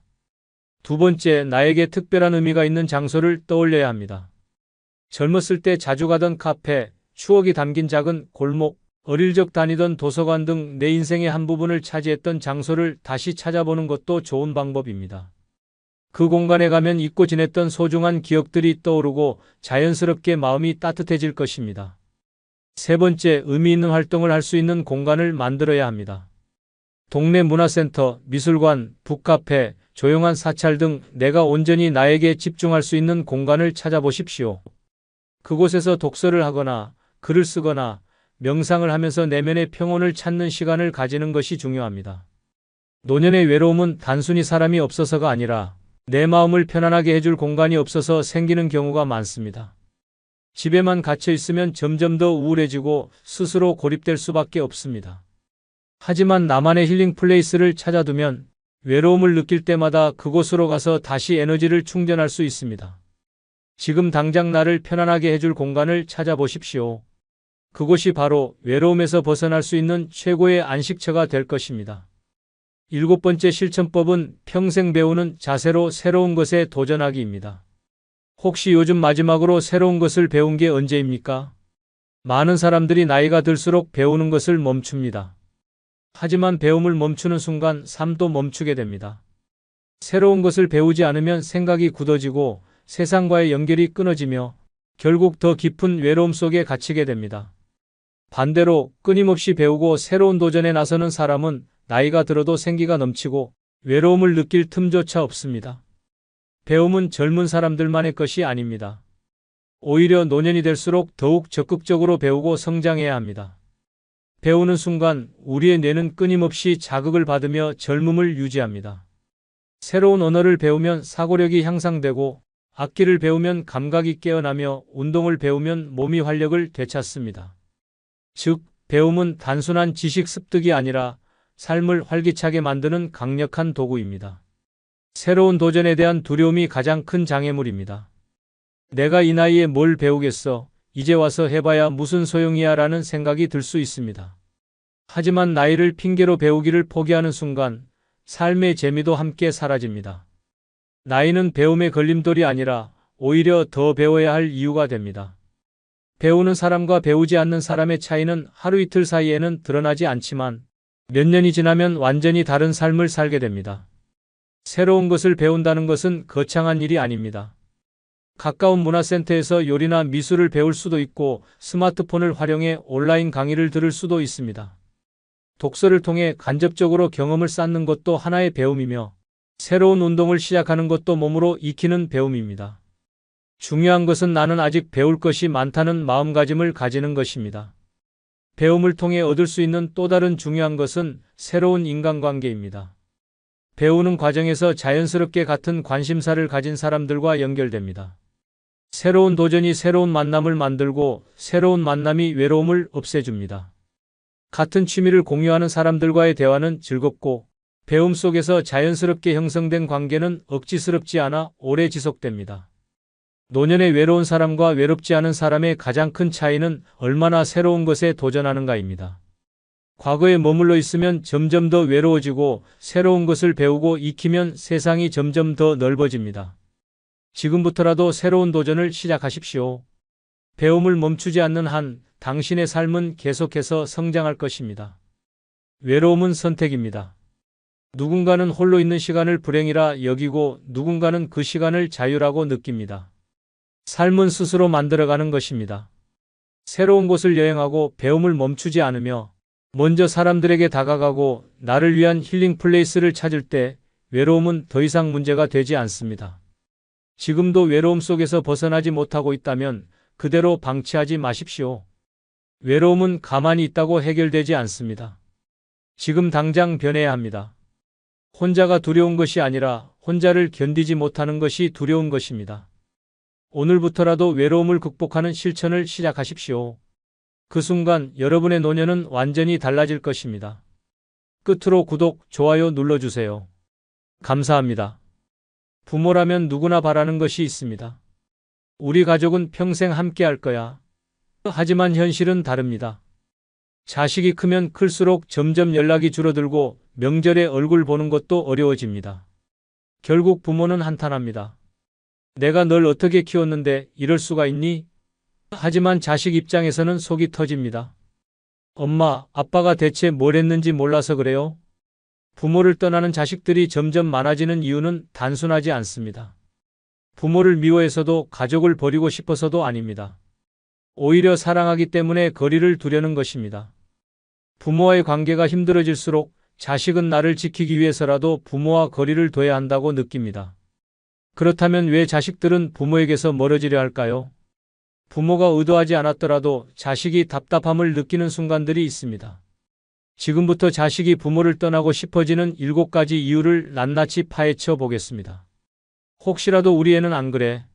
라고 생각하고 있다면 조용히 자식의 표정을 한번 살펴보세요. 어쩌면 이미 탈출 계획을 세우고 있을지도 모릅니다. 먼저 구독, 좋아요 누르시면 시작하겠습니다. 첫 번째는 부모의 숨막히는 간섭과 통제입니다. 부모의 사랑은 때때로 지나친 간섭으로 변질됩니다. 자식이 무엇을 먹는지, 누구를 만나는지, 어떤 옷을 입는지까지 세세하게 간섭하며 자신의 뜻대로 움직이길 강요하는 부모가 있습니다. 처음에는 다 널 위해 하는 말이야 라며 선의로 포장하지만 시간이 지나면 그 모든 것이 자식을 옭아매는 족쇄가 됩니다. 너 이 옷은 왜 입었니? 그런 친구는 만나지 마라. 취업은 그 회사가 아니고 이 회사로 해라. 이런 말들이 반복되면 자식은 점점 자신의 인생이 아니라 부모의 인형처럼 조종당하는 느낌을 받습니다. 부모가 원하는 대학, 부모가 원하는 직장, 부모가 원하는 배우자. 마치 자식의 삶이 아니라 부모의 인생을 대신 사는 듯한 기분이 들게 됩니다. 특히 결혼 문제에서는 부모의 간섭이 더욱 심해집니다. 저 사람은 집안이 별로다. 너보다 잘난 사람을 만나야 한다. 부모 말 안 듣고 결혼하면 후회한다. 이런 말들로 자식의 인생을 쥐락펴락하려 합니다. 하지만 정작 부모는 자식이 행복한지 그 사람과 어떤 관계를 쌓아가는지에는 관심이 없습니다. 오직 자신이 원하는 대로 해야 만족할 뿐입니다. 이러한 간섭은 자식에게 심한 스트레스로 다가옵니다. 성인이 되어 독립적인 생활을 하고 싶어도 부모는 끊임없이 개입합니다. 연락이 없으면 왜 요즘 얼굴도 안 비추냐? 며 서운함을 드러내고 연락을 하면 뭐 하고 사냐? 결혼은 언제 할 거냐? 돈은 얼마나 모았냐? 같은 질문으로 압박합니다. 마치 감시당하는 느낌이 들게 만드는 것입니다. 더욱 큰 문제는 부모가 이런 간섭을 사랑이라고 착각한다는 점입니다. 다 너 잘되라고 그러는 거야. 라는 말을 방패 삼아 자식의 인생을 통제하려 합니다. 하지만 자식이 원하는 건 부모의 승인이 아니라 이해입니다. 자신의 선택을 존중해주고 잘못된 선택을 해도 그 길을 걸을 수 있도록 지켜봐 주는 것이 진정한 사랑입니다. 이런 환경에서 자란 자식은 결국 부모에게서 멀어지고 싶어집니다. 통제받지 않는 자유로운 공간을 원하게 됩니다. 부모가 간섭하면 할수록 자식은 도망치고 싶어지는 것입니다. 그러다 보니 부모와의 연락을 피하고 독립을 꿈꾸고 나중에는 거리를 두며 점점 관계가 멀어지게 됩니다. 부모가 자식을 떠나보내고 싶지 않다면 사랑을 핑계로 간섭하는 것이 아니라 믿고 기다려주는 태도가 필요합니다. 이렇게 해야 한다는 말을 멈추고 넌 어떻게 하고 싶니? 라고 물어보는 것, 그것이 자식을 부모 곁에 머물게 하는 방법입니다. 두 번째는 절대 변하지 않는 부모입니다. 사람은 나이가 들면서 변화해야 합니다. 하지만 어떤 부모들은 나는 원래 이런 사람이야 라며 자신을 절대 바꾸려 하지 않습니다. 시대가 변하고 세상이 달라져도 오직 자기 방식만이 옳다고 고집을 부립니다. 그리고 자식이 그것을 받아들이지 않으면 요즘 애들은 부모 말도 안 듣는다. 내가 살아보니까 다 안다. 넌 아직 철이 덜 들었어. 라며 무조건 자식을 틀린 사람으로 몰아갑니다. 이런 부모들은 대화가 통하지 않습니다. 자식이 논리적으로 설명하고 설득하려 해도 듣고 이해하려 하지 않습니다. 어디서 감히 말대꾸야? 부모 말이면 그냥 따라야지. 라며 자식의 의견을 무시합니다. 심지어 자식이 나이가 들어 경제적으로 독립을 했더라도 여전히 자신이 윗사람이고 자식은 아랫사람이라는 태도를 버리지 않습니다. 부모라는 이유만으로 무조건적인 복종을 요구합니다. 특히 사과를 모르는 부모들이 많습니다. 부모도 실수를 할 수 있고 잘못된 말을 할 수도 있습니다. 하지만 절대 인정하지 않습니다. 부모가 다 너 잘되라고 한 말이야. 내가 언제 그랬다고 그래? 내가 예민해서 그런 거야. 라며 오히려 자식을 탓합니다. 심지어 자식이 어릴 때 받은 상처를 이야기해도 그건 다 널 위해서 그런 거야. 너도 나중에 부모 돼 보면 알 거다. 라며 회피합니다. 부모가 변하지 않으면 자식은 점점 대화할 의지를 잃어버립니다. 어떤 이야기를 해도 결국 부모의 방식대로 끝나고 자신의 감정이나 생각은 존중받지 못한다는 걸 깨닫게 됩니다. 그래서 점점 부모와 거리를 두게 되고 결국엔 대화 자체를 포기하게 됩니다. 처음에는 죄책감이 들지만 시간이 지나면 오히려 그게 마음이 편하다는 걸 깨닫게 됩니다. 또한 이런 부모들은 자식의 변화를 받아들이지 않습니다. 자식이 성장하고 가치관이 바뀌고 새로운 삶을 개척하려 하면 넌 왜 옛날 같지가 않니? 라며 서운해합니다. 자식이 독립적으로 생각하고 행동하려 하면 마치 그것이 배신이라도 되는 것처럼 반응합니다. 심지어 자식이 자기 방식대로 성공을 해도 그렇게 안 해도 됐을 텐데 괜히 힘들게 살았다 라며 비꼬기까지 합니다. 이런 부모 밑에서 자란 자식들은 결국 부모에게서 벗어나야만 자기 자신으로 살 수 있다는 걸 깨닫게 됩니다. 부모가 바뀌지 않는다면 자식이 바뀌어야 합니다. 그리고 많은 경우 그 변화는 부모와의 거리두기로 이어지게 됩니다. 부모가 자식과 가까운 관계를 유지하고 싶다면 먼저 변화해야 합니다. 시대가 변하고 사람도 변한다는 걸 인정해야 합니다. 부모가 항상 옳다가 아니라 나도 틀릴 수 있다 라고 인정할 때 자식은 부모를 떠나지 않습니다. 세 번째는 끝없는 비교와 비난입니다. 자식의 자존감을 짓밟는 가장 확실한 방법은 비교와 비난을 반복하는 것입니다. 너는 왜 내 친구만큼 못하냐? 옆집 누구는 벌써 집도 사고 결혼도 했는데 넌 대체 뭐하냐? 내 사촌은 대기업 다니고 부모한테 용돈도 주는데 넌 부모 등골만 빼먹는다. 이런 말들은 자식의 마음을 갈갈이 찢어 놓습니다. 부모는 이런 말을 자극을 주려고 하는 것이라고 변명합니다. 하지만 현실은 다릅니다. 자식에게 동기를 부여하는 것이 아니라 자식의 자존감을 짓밟고 주눅 들게 만드는 것입니다. 한두 번이 아니라 평생 이런 말을 듣고 자란 자식은 결국 부모 앞에서 위축되고 스스로를 무능력한 존재로 여기게 됩니다. 특히 명절이나 가족 모임에서 이런 비교가 극심해집니다. 누구는 부모님께 여행도 보내드렸다더라. 누구는 승진해서 연봉이 올랐다던데 넌 뭐하냐? 온 가족이 모인 자리에서 수치심을 주는 말들을 쏟아내며 자식을 벼랑 끝으로 몰아갑니다. 자식은 그 자리가 지옥처럼 느껴지고 부모를 대하는 것이 고통스러워집니다. 결국 점점 연락을 끊고 거리를 두게 됩니다. 더 심각한 문제는 비교만으로 끝나지 않는다는 점입니다. 자식을 비교한 후에는 반드시 비난이 따라옵니다. 내가 그렇게 게으르니까 인생이 그 모양이지. 내가 널 어떻게 키웠는데 이렇게 한심한 꼴을 보려고 그랬겠냐? 내가 그러니까 누가 널 좋아하겠냐? 이런 말들은 자식의 정신을 피폐하게 만듭니다. 부모가 던지는 말 한마디 한마디가 자식의 마음속 깊이 상처로 남아 평생을 따라다니게 됩니다. 비교와 비난이 계속되면 자식은 결국 두 가지 선택을 합니다. 하나는 부모에게 인정받기 위해 자신을 혹독하게 몰아붙이는 것이고, 다른 하나는 아예 부모를 떠나버리는 것입니다. 부모가 아무리 기대하는 대로 살아도 만족하지 않는다는 걸 깨닫는 순간 자식은 더 이상 노력할 의욕조차 잃어버립니다. 그리고 부모에게서 벗어나야만 자신의 마음을 지킬 수 있음을 깨닫습니다. 자식을 떠나보내고 싶지 않다면 비교와 비난을 멈춰야 합니다. 누구보다 못하다가 아니라 너는 너만의 길을 가고 있다고 말해주는 것, 그것이 자식을 부모 곁에 머물게 하는 방법입니다. 비교 속에서 사랑을 찾을 수는 없습니다. 사랑은 있는 그대로의 자식을 인정하는 데서 시작됩니다. 네 번째는 끝없는 감정적 착취입니다. 부모가 자식에게 의지하는 것은 자연스러운 일입니다. 하지만 그 의지가 감정적인 착취로 변질되면 자식은 부모와 거리를 두고 싶어집니다. 나는 내가 없으면 못 살아. 너밖에 내 마음을 알아줄 사람이 없어. 나는 내가 내 곁에서 평생 있어줬으면 좋겠어. 이런 말들은 언뜻 보면 애정 표현 같지만 사실은 자식에게 감정적 짐을 떠넘기는 행위입니다. 자식이 힘든 하루를 보내고 집에 들어와도 부모는 자신의 감정을 먼저 쏟아냅니다. 오늘 너무 우울하다.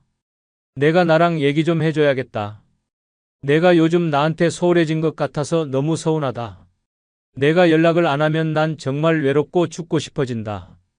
이런 말을 들은 자식은 자신의 감정보다 부모의 감정을 우선해야 한다는 압박을 받습니다. 자신의 힘듦을 털어놓을 틈도 없이 부모의 감정을 달래느라 지쳐갑니다. 더 심각한 경우는 부모가 자식의 죄책감을 자극하는 것입니다. 자식이 독립을 원하거나 결혼을 하려 하면 부모는 곧바로 감정적인 반응을 보입니다. 너 가고 나면 나는 어떻게 하라고? 너도 나중에 부모 돼 보면 알 거다. 부모 버리고 가는 게 어떤 건지.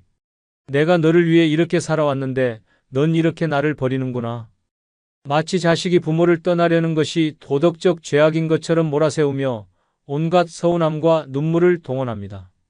이러한 감정적 착취는 자식에게 엄청난 부담이 됩니다.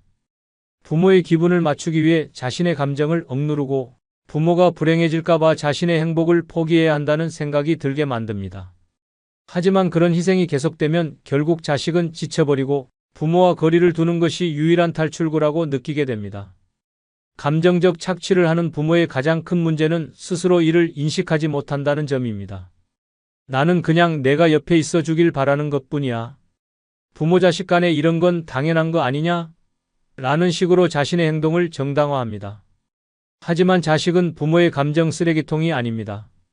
누구나 자기 감정을 돌볼 권리가 있으며 자식이라고 해서 부모의 감정을 평생 책임져야 할 의무는 없습니다. 결국 이런 부모 밑에서 자란 자식은 스스로를 지키기 위해 부모를 떠나게 됩니다. 처음에는 죄책감에 시달리지만 시간이 지나면서 자유로움을 느끼게 됩니다. 그리고 깨닫습니다. 부모가 원하는 만큼 감정을 맞춰주고 희생한다고 해서 부모가 완전히 행복해지는 것은 아니라는 것을, 부모가 자식을 떠나보내고 싶지 않다면 감정의 무게를 자식에게 떠넘기지 말아야 합니다. 부모도 자신의 감정을 스스로 다룰 줄 알아야 하며 자식이 행복할 수 있도록 스스로를 돌볼 책임이 있습니다. 나는 내가 곁에 있어줬으면 좋겠어가 아니라 넌 내 삶을 살아도 괜찮아. 나는 내 행복을 스스로 찾을게라고 말할 때 자식은 부모를 떠나고 싶지 않게 됩니다. 다섯 번째는 부모의 다양한 부정적 에너지입니다. 살면서 힘든 일이 없을 수는 없습니다. 하지만 어떤 부모들은 자신의 불행과 불만을 끊임없이 자식에게 쏟아냅니다. 세상은 믿을 놈 하나 없다. 나는 이렇게 고생만 하다가 늙어버렸다. 사는 게 다 무슨 소용이냐. 이런 말들을 하루에도 몇 번씩 듣는다면 자식은 점점 숨이 막혀옵니다. 부모와 대화를 할 때마다 나오는 것은 불평과 한탄뿐입니다. 요즘 애들은 버릇이 없다. 정치는 엉망이고 세상은 갈수록 나빠진다. 돈 없는 사람은 그냥 죽으라는 거다. 이런 부정적인 말들을 듣고 있으면 자식은 점점 지쳐갑니다. 처음에는 부모의 감정을 이해하려 노력하지만 시간이 지나면 부모를 만나는 것 자체가 부담이 됩니다. 특히 부모가 자신의 삶에 대한 후회를 자식에게 쏟아낼 때 자식은 더 깊은 무력감을 느낍니다. 내가 너 낳지만 않았어도 이렇게 힘들진 않았을 거야. 나는 내 아버지 어머니 만나서 내 인생 망쳤다. 너 키우느라 내 젊은 시절은 다 날아갔다. 이런 말들은 자식에게 씻을 수 없는 상처를 남깁니다. 마치 자신이 부모의 불행의 원인인 것 같은 착각을 하게 만들고 그 죄책감에서 벗어나기 위해 부모를 멀리하고 싶어집니다. 이런 부모들은 긍정적인 변화를 받아들이지 않으려 합니다. 자식이 좋은 일을 이야기해도 너만 좋으면 다야? 라며 반응하고 자식이 희망적인 말을 해도 넌 아직 세상을 몰라서 그래. 라며 일축해버립니다. 자식은 부모에게 아무리 밝은 에너지를 주려 해도 그것이 부정으로 뒤덮이는 것을 보며 점점 대화를 피하게 됩니다. 이런 환경에서 자란 자식들은 결국 부모와 거리를 두게 됩니다. 부모와 함께 있으면 자신의 에너지까지 소진되는 것을 느끼기 때문입니다. 부모가 불행을 이야기할 때마다 그 감정을 받아줘야 하는 부담이 커지고 그 무게에서 벗어나기 위해 점점 연락을 줄이고 방문을 미루고 결국엔 부모를 피하게 됩니다. 부모가 자식과 가까운 관계를 유지하고 싶다면 부정적인 말과 불평을 멈춰야 합니다. 사는 게 힘들다가 아니라 그래도 잘 살아보자라고 말하는 것, 나는 불행했다가 아니라 앞으로 남은 인생은 즐겁게 살겠다라고 생각하는 것, 그런 태도가 있을 때 자식은 부모 곁에 머물고 싶어집니다. 여섯 번째는 자식에 대한 사랑이라는 이름의 폭력입니다. 부모는 자식을 사랑한다고 말합니다. 하지만 그 사랑이 폭력이 되어 자식을 갉아맬 때 자식은 부모를 떠나고 싶어집니다. 너 잘되라고 하는 말이야. 이건 다 너를 위한 거야. 내가 널 얼마나 사랑하는데 이 정도도 못 참아? 이런 말들은 부모가 자신의 행동을 정당화하기 위해 사용하는 방패입니다. 하지만 정작 자식에게는 상처만 남길 뿐입니다. 사랑이라는 이름 아래 행해지는 폭력의 대표적인 예는 언어적 학대입니다. 부모는 쉽게 말합니다. 넌 도대체 왜 그러냐? 내가 그러니까 인생이 그 모양이지. 내가 우리 집안 망신 다 시킨다. 이런 말들이 아무렇지 않게 자식의 마음을 짓밟습니다.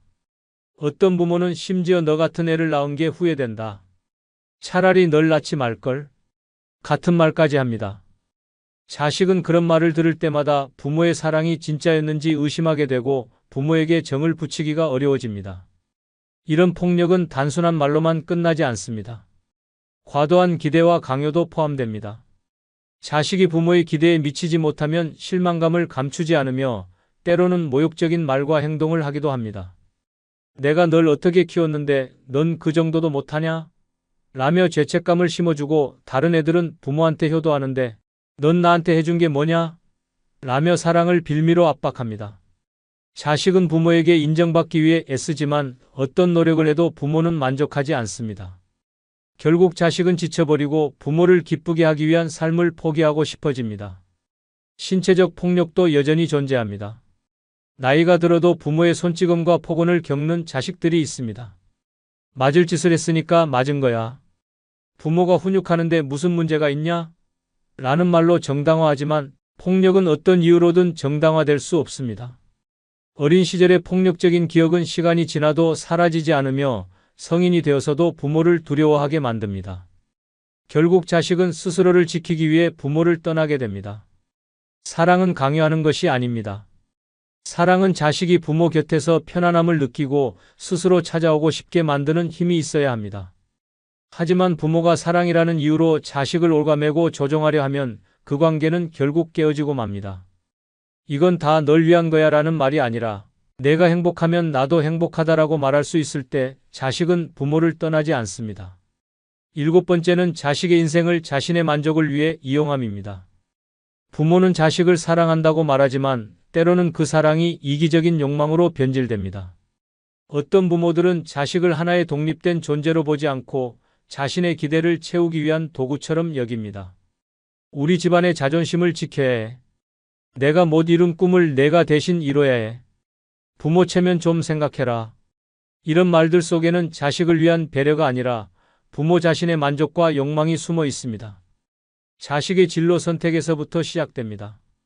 부모는 너 하고 싶은 대로 해. 라고 말하면서도 정작 자식이 자신이 원하는 길을 선택하려 하면 단호하게 반대합니다. 그거에서 뭐 먹고 살래? 주변에 창피해서 말을 못하겠다. 우리 집안에서 그런 일 하는 사람 없다. 부모가 원하는 대학, 부모가 원하는 직업, 부모가 원하는 인생을 따르지 않으면 자식은 부모에게 인정받을 수 없습니다. 결혼 문제에서도 이런 문제는 더욱 심각해집니다. 부모는 자식의 행복보다 자신의 체면과 만족을 우선합니다. 집안에 흠이 될 만한 사람은 안 된다. 내가 친척들한테 얼굴 들고 다니려면 내가 괜찮은 사람 만나야 한다. 우리 가문에 걸맞은 결혼을 해야 한다.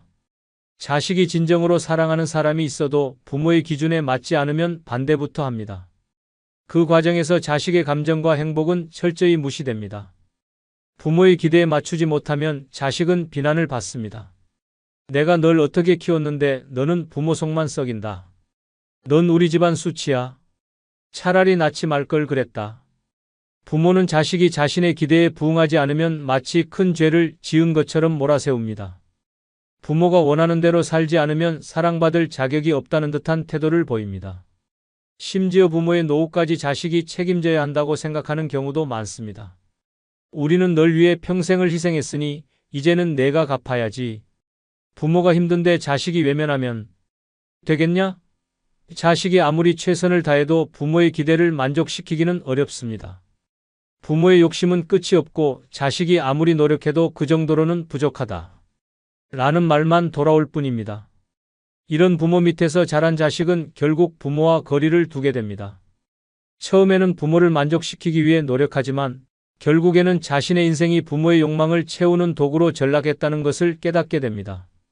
그리고 더 이상 자신의 삶을 빼앗기고 싶지 않아지면서 부모에게서 멀어지기로 결심합니다. 부모가 자식과 건강한 관계를 유지하고 싶다면 자식을 자신의 욕망을 이루기 위한 수단으로 삼아서는 안 됩니다. 내 기대를 저버리지 마라. 가 아니라 내가 원하는 삶을 살아라. 라고 말해줄 때 자식은 부모를 떠나고 싶지 않게 됩니다. 사실 자식들은 부모를 미워하지 않습니다. 다만 부모가 자신을 이해하지 않는다고 느끼는 순간 지쳐버릴 뿐입니다. 자식이 평생 곁에 머물기를 바란다면 부모도 변해야 합니다. 내가 널 위해 이렇게 희생했는데 라는 말 대신 내가 행복했으면 좋겠다. 라고 말할 때 자식은 부모를 떠나고 싶지 않아집니다. 부모와 자식 사이에도 적당한 거리가 필요합니다. 너무 멀어져서 남처럼 지내는 것도 슬프지만 너무 가까워서 숨이 막히는 것도 고통입니다. 가장 좋은 관계는 서로를 존중하며 언제든 돌아올 수 있는 관계입니다. 자식이 멀어지는 이유를 이해하고 조금씩 변화해 간다면 어느 날 자식이 먼저 연락해 올지도 모릅니다. 엄마, 아빠, 같이 밥 먹어요. 다시 한번 좋아요, 구독 부탁드립니다. 감사합니다. 젊을 때는 아무리 돈이 없어도 다시 일할 수 있습니다. 하지만 노년에 가난해지는 순간 그 삶은 곧 지옥이 됩니다. 은퇴 후에는 새로운 돈이 들어오지 않는데 가진 돈마저 바닥나면 극한의 현실이 펼쳐집니다. 통장 잔고는 점점 줄어드는데 병원비는 천정부지로 치솟고 생활비마저 감당이 안 됩니다. 자식들에게 손을 벌려도 우리도 힘들어요라는 말만 돌아올 뿐입니다. 결국 정부 지원금에 의존하며 겨우 연명하지만 한 달 30만에서 50만 원으로는 인간다운 삶을 유지하기조차 어렵습니다. 돈이 없는 노인은 선택지가 없습니다. 아파도 병원에 못 가고 버려진 듯 좁은 월세방에서 혼자 끼니를 걱정합니다. 더 끔찍한 것은 이 모든 것이 하루아침에 벌어지는 일이 아니라 젊을 때의 잘못된 선택들이 쌓여서 노후의 폭탄처럼 터지는 것이라는 점입니다. 지금 잘못된 결정을 하면 미래의 나는 비참한 가난 속에서 후회하며 살아가야 합니다. 지금부터 소개할 노년에 가난해지는 7가지 이유를 제대로 알아두세요. 이걸 모르면 당신의 노후도 절대 안전하지 않습니다. 좋아요, 구독 누르시면 시작하겠습니다. 첫 번째, 자식에게 재산 먼저 물려줬다가 버려진 부모들입니다. 부모라면 자식이 경제적으로 안정되기를 바랍니다. 그래서 많은 부모가 미리 재산을 증여하면 자식이 편하게 살겠지라는 생각으로 서둘러 재산을 물려줍니다. 하지만 너무 빨리 증여하는 순간 부모의 인생은 순식간에 나락으로 떨어질 수 있습니다. 평생 피땀 흘려 모은 재산을 자식에게 넘겨줬더니 정작 노년에는 손에 쥔 돈이 하나도 없어 생활이 막막한 현실을 맞이하는 것입니다. 많은 부모들이 자식에게 미리 줘야 세금도 줄고 내리사랑이니까라며 쉽게 결정합니다. 하지만 증여를 한순간부터 모든 경제적 권한은 자식에게 넘어가고 부모는 철저히 약자가 됩니다. 처음에는 걱정 마세요. 부모님 모시겠습니다. 라며 다정했던 자식들이 시간이 지나면서 태도가 변하기 시작합니다. 우리도 힘들어요. 부모님이 이 집에서 계속 사시면 저희는 손해예요. 라며 부모를 몰아내거나 아예 연락을 끊고 외면하는 경우도 많습니다. 가장 흔한 사례가 집을 증여한 후 벌어지는 비극입니다. 부모님이 살고 계시지만 집 명의는 제 것이니 제 마음대로 할 수 있죠. 이런 생각을 가진 자식들은 결국 부모를 내쫓거나 임대를 줘버립니다. 한순간에 내 집에서 새들어 사는 신세가 되는 것입니다.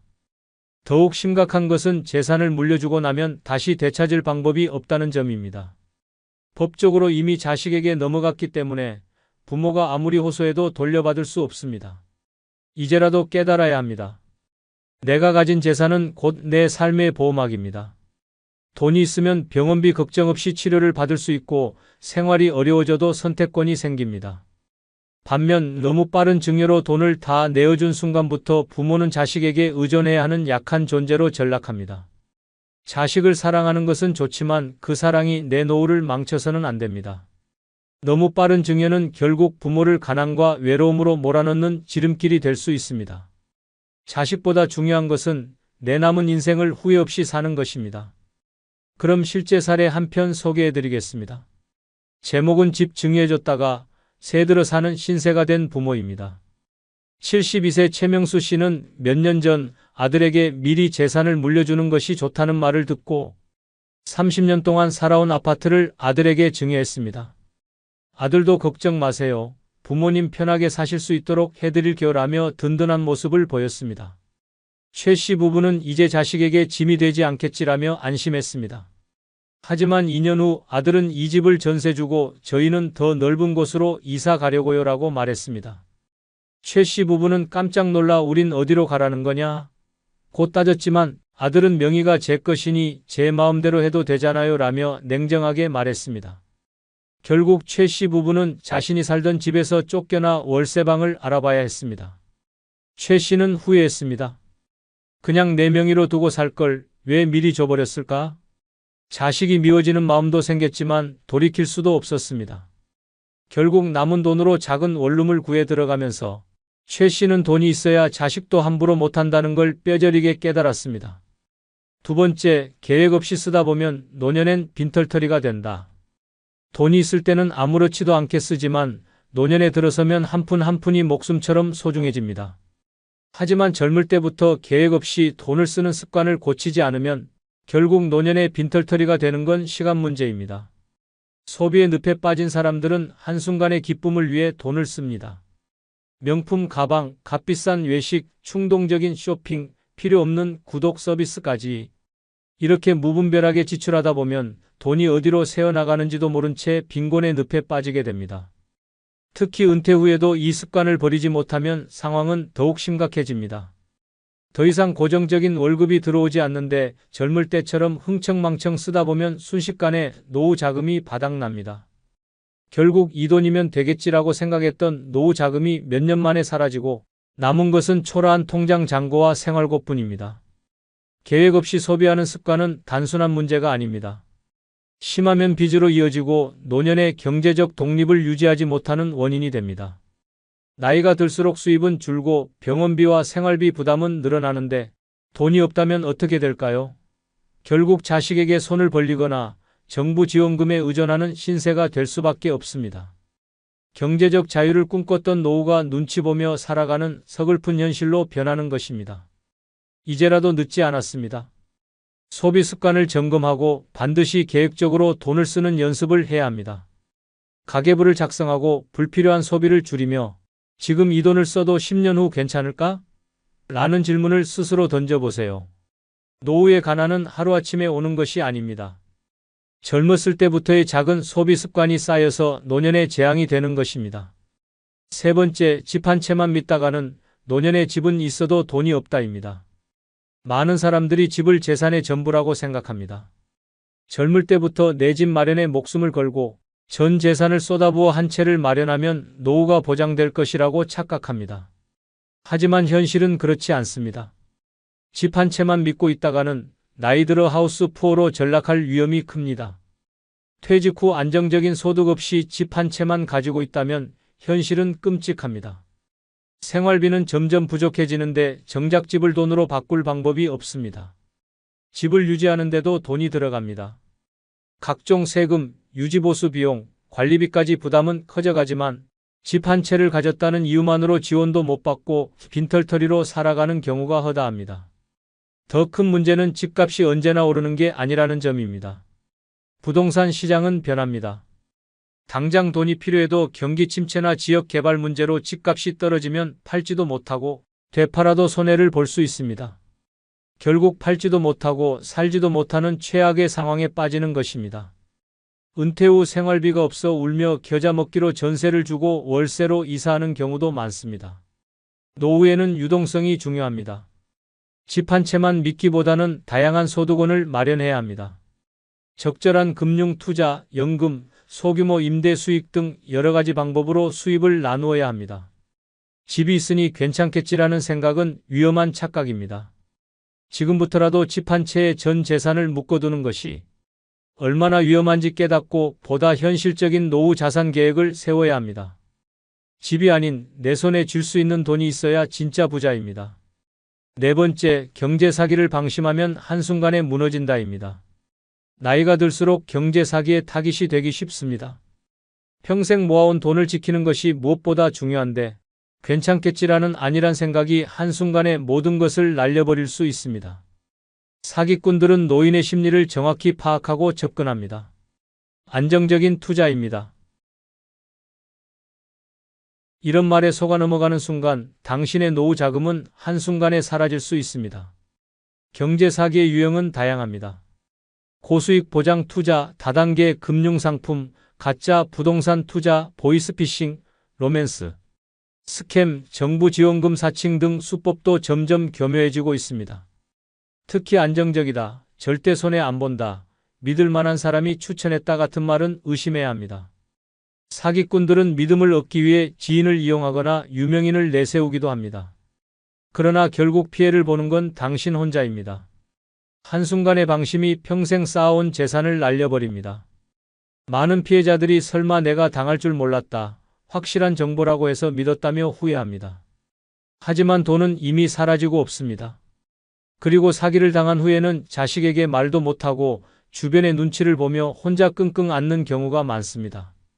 결국 빚을 지거나 극단적인 선택을 하기도 합니다. 이제는 철저히 경계해야 합니다. 고수익 보장, 안정적인 투자라는 말이 나오면 바로 의심하세요. 주변 사람에게 꼭 확인하고 전문가와 상담하며 절대 혼자 결정하지 마세요. 노후의 돈은 단 한 푼도 소중합니다. 사기를 당하는 순간 당신의 노년은 나락으로 떨어집니다. 5번째, 모르면 돈이 샌다. 노년을 무너뜨리는 세금과 금융의 함정입니다. 노후의 가장 위험한 적은 내가 모르는 것입니다. 젊을 때야 실수해도 다시 돈을 벌 기회가 있지만 은퇴 후에는 잘못된 선택 하나가 돌이킬 수 없는 결과를 초래합니다. 특히 세금과 금융상품을 제대로 이해하지 못하면 평생 모아둔 돈이 빠져나가는 줄도 모르고 빈털터리가 될 수 있습니다. 많은 사람들이 연금이나 퇴직금이 들어오면 이제 돈 걱정 끝이라고 생각합니다. 하지만 현실은 정반대입니다. 예상보다 많은 세금을 떼이거나 잘못된 금융상품을 선택해 원금까지 잃는 경우가 허다합니다. 예를 들어 연금을 한꺼번에 수령하면 세금 폭탄을 맞고 잘못 가입한 보험이나 펀드는 수익은커녕 수수료만 잔뜩 내는 경우도 많습니다. 게다가 세금 감면 혜택을 받을 수 있는 방법을 몰라서 낼 필요 없는 돈까지 내고 사는 경우도 적지 않습니다. 은행이나 금융회사의 말만 믿고 가입한 상품이 노후를 망치는 사례도 많습니다. 고수익을 보장한다는 금융상품, 복잡한 연금상품, 쓸모없는 보험 등은 제대로 따져보지 않으면 손해만 보는 경우가 많습니다. 특히 은퇴 후에는 새로운 소득이 없기 때문에 한번 손해를 보면 회복이 어렵습니다. 그런데도 많은 사람들이 은행 직원이 추천해줬으니 괜찮겠지, 이 상품이 노인들에게 인기 많다더라 같은 안일한 생각으로 가입했다가 낭패를 봅니다. 세금과 금융을 모르면 내 돈을 내가 지킬 수 없습니다. 이제라도 배우고 공부해야 합니다. 연금 수령 방식, 세금 감면 혜택, 금융상품의 장단점을 제대로 알아야 노후를 안전하게 지킬 수 있습니다.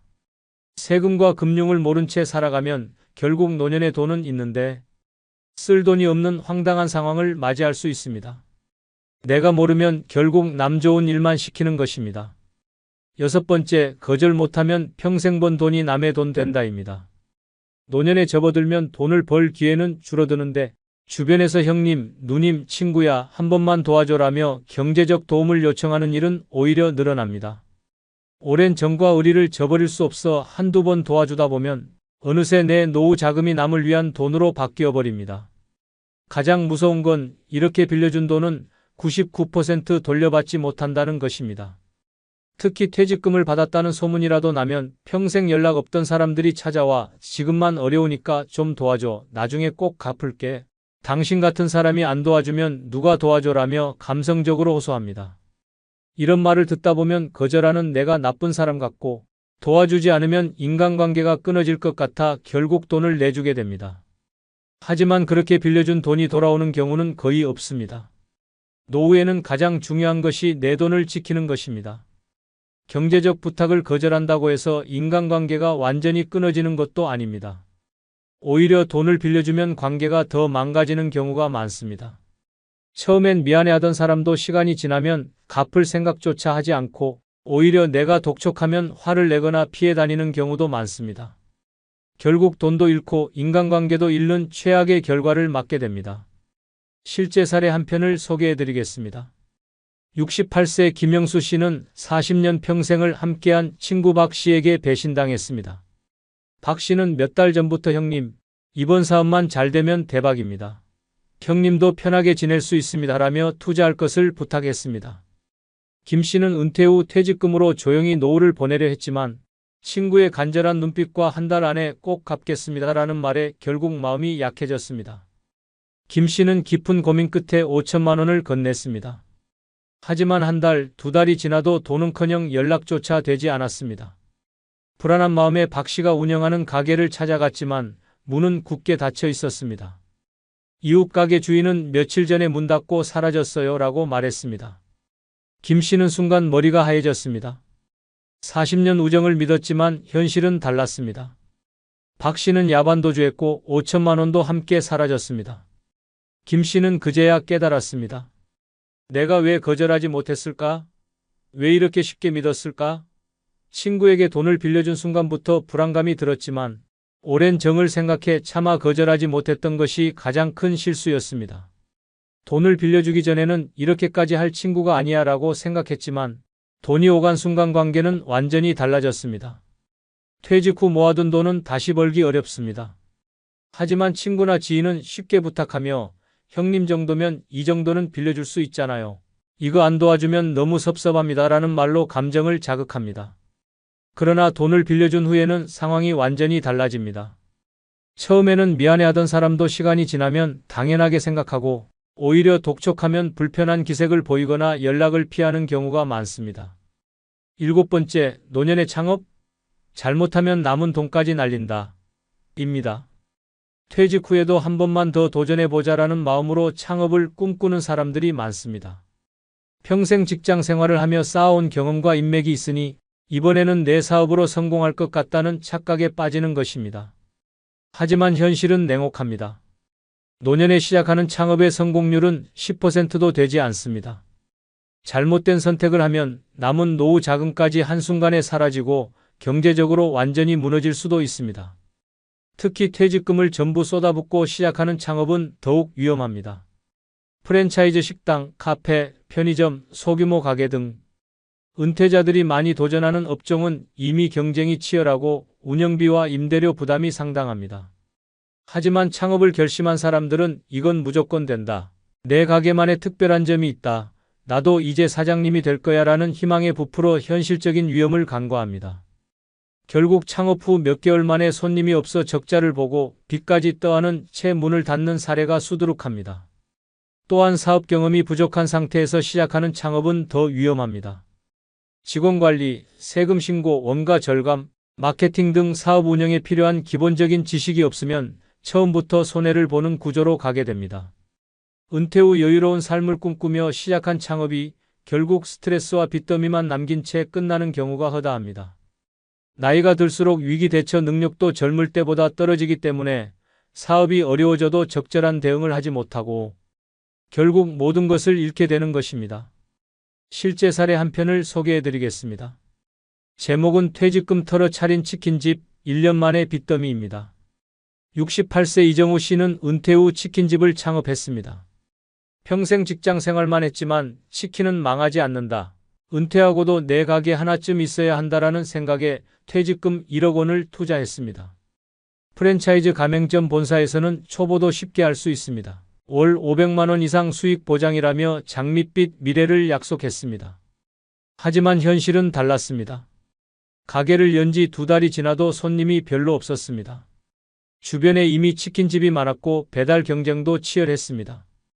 매출은 예상의 절반에도 못 미쳤지만 임대료, 재료비, 가맹비, 광고비는 꼬박꼬박 빠져나갔습니다. 본사에서 홍보를 더하면 좋아질 것이라며 추가 마케팅을 권유했고 이 씨는 적자를 메우기 위해 대출까지 받았습니다. 결국 1년 만에 가게를 접을 수밖에 없었습니다. 남은 것은 퇴직금 1억 원의 손실과 대출 3천만 원의 빚이었습니다. 노후를 위해 창업했는데 오히려 노년이 불안해졌다며 이 씨는 깊이 한숨을 쉬었습니다. 창업은 한순간의 선택이었지만 그 선택이 노후를 망쳐버린 것입니다. 내 돈을 지키는 것이 가장 현명한 노후 준비였구나라는 것을 뒤늦게 깨달았습니다. 여러분, 노후 자금은 절대 모험에 쓰면 안 됩니다. 창업을 꿈꾸더라도 전 재산을 투자하는 것이 아니라 잃어도 괜찮을 만큼의 돈으로 시작해야 합니다.